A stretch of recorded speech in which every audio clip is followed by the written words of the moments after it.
London 1888, era di mana pembangunan industri semakin pesat. Ribuan pendatang dari luar yang mula berhijrah ke sini mengharapkan peluang yang cerah untuk hidup. Pada sekitar bulan Ogos, kota London digemparkan dengan siri pembunuhan sadis yang berantai. Kota London diambang ketakutan mendengar nama Jack the Ripper.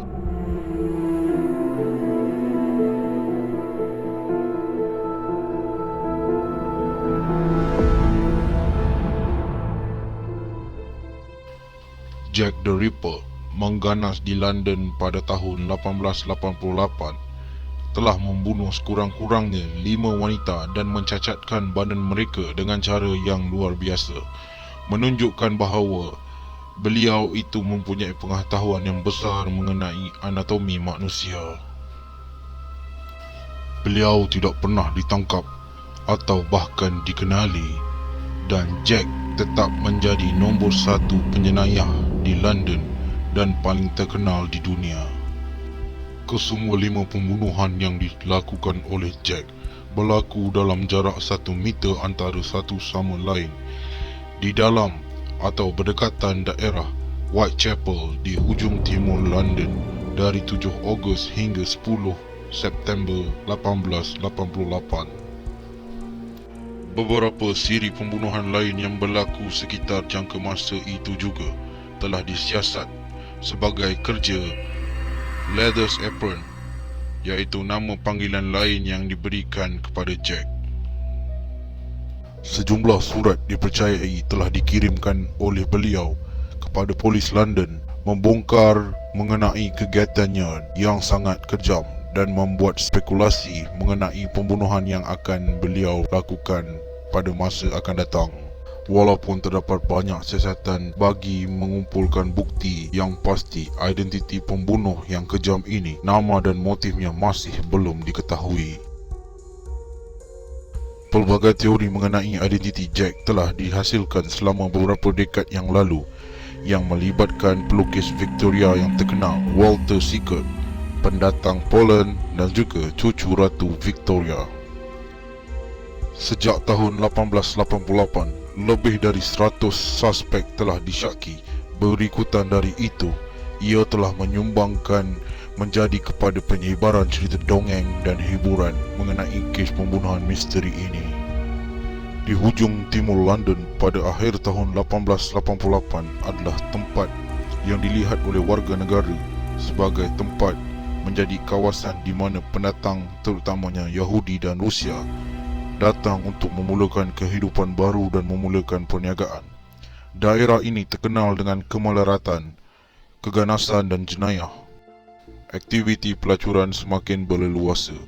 Pelacuran hanya menyalahi undang-undang jika pengamalnya menyebabkan gangguan orang ramai.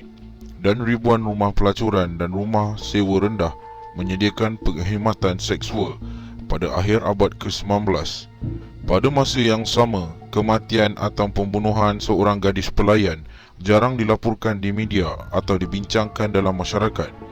Hakikatnya, gadis malam atau gadis pelayan mengalami serangan fizikal yang kadang-kadang mengakibatkan kematian.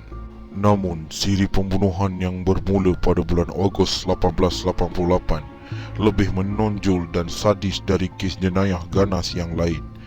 Jack tidak hanya mengakhiri nyawa dengan pisau, dia juga mengoyakkan mayat, memotong dan mengeluarkan organ seperti ginjal dan rahim.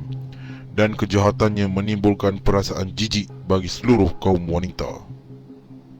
Aktiviti pembunuhan Jack tiba-tiba berhenti pada akhir tahun 1888. Tetapi, warga London terus menuntut jawapan daripada pihak polis.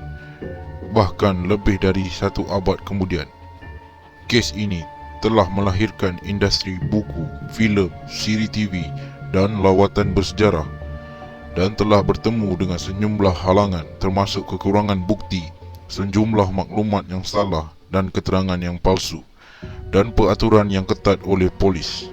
Jack telah menjadi topik berita selama lebih dari 120 tahun dan kemungkinan akan berterusan selama beberapa dekad hingga mendatang. Baru-baru ini, pada tahun 2011, cubaan untuk membuka kembali siasatan kes ini telah dilakukan oleh detektif British Trevor Marriott yang telah lama menyiasat kes pembunuhan Jack. Namun, beliau telah menjadi berita utama apabila beliau telah ditolak daripada cuba untuk akses ke dokumen dan kertas siasatan yang disimpan oleh polis London berikutan maklumat yang dikelaskan sebagai sulit oleh pihak polis. Sehingga kini, kes ini masih belum berjaya diselesaikan dan Jack the Ripper terus menjadi misteri.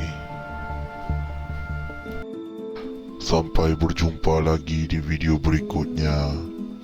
Untuk info yang lebih banyak mengenai kejadian seram dan misteri, sila tekan butang subscribe channel ini kerana subscribe itu percuma.